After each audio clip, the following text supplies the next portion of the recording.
Hey guys, I am 33 weeks today and I have gained 20 pounds so far. I just weighed myself right before I started filming. I looked down on the scale and went, what? Because the last time I checked, I had gained 15 pounds, which was I think a week and a half or 2 weeks ago. So I've gained quite a bit of weight just in the last 2 weeks. So I've been gaining all this weight because the baby is gaining weight. He's getting bigger and he's developing fat, so that way he's nice and chunky when he's born. My amniotic fluid has also maxed out. So all of his kicks and punches and movements are a lot sharper now. So I feel all of that so much. Some of them are a little uncomfortable. I haven't had any painful ones exactly, but they're definitely uncomfortable, or they'll kind of make me cry out and go, oh, what was that? And Mike's like, are you okay?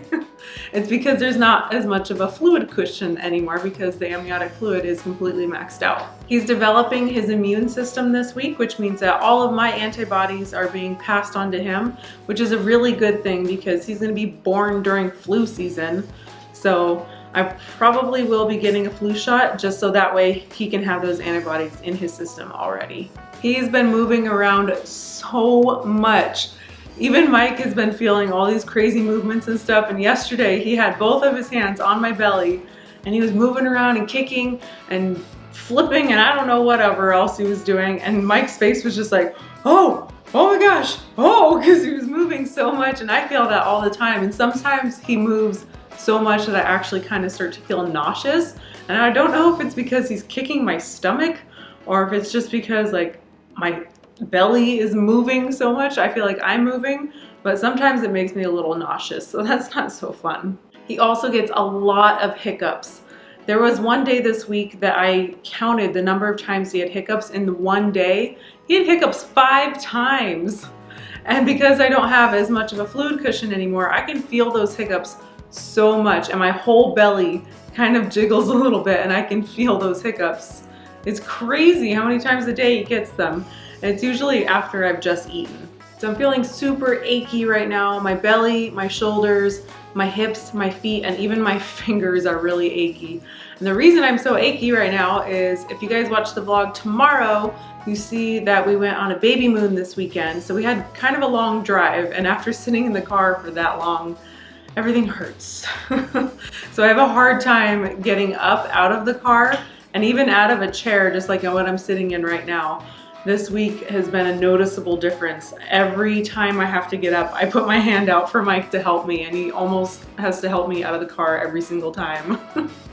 So I asked him today, are you getting tired of helping me yet? And he said, no, so that's good. He always helps me. I've had a few dreams this week about being in the hospital, about going through labor and delivery and meeting him. So it's been a mixed week of really excited to meet him, and I'm starting to get a little nervous about the whole labor and delivery process because I feel like I sort of know what to expect, but I don't at the same time because I've never done this. I've done research and I have friends and family who have had babies, but I have never given birth. So I'm getting a little nervous for that part, and I think that's translating in my sleep because I've had a lot of dreams. When I'm not dreaming about being in the hospital, I'm laying wide awake in my bed. I haven't been able to sleep very well, partially because he's growing so quickly and that drains my energy, but then also because I can't sleep at night. My plan this week is to really work on my birth plan, and I'm going to talk to you guys a little bit more about that maybe next weekend. I was going to do it this weekend, but I'm just too exhausted from all of our travels and stuff that we had this weekend, and so I don't really want to get into all of that, but I'm really going to work on my birth plan this week because we are getting so much closer. I have 7 weeks left until my due date, which means that he could potentially be here in about 4 weeks because you're considered full term at 37 weeks. So if he's here at 37 weeks, he could be here in 4 weeks. That's crazy. Oh my gosh. I don't think that he'll be here in 4 weeks, but it could happen. So I really need to get that prepared. I need to get my hospital bag prepared. I need to get his room prepared. We need to get the car seat installed. We have all this stuff to do. I'm not even gonna think about it because I'll stress out. So that's really gonna be my focus this week, is to get all of those things kind of laid out, planned, and done. If you guys can think of anything that I need to do, please let me know because I have pregnancy brain and I'll probably forget. I'll see you guys next weekend with another update. Bye.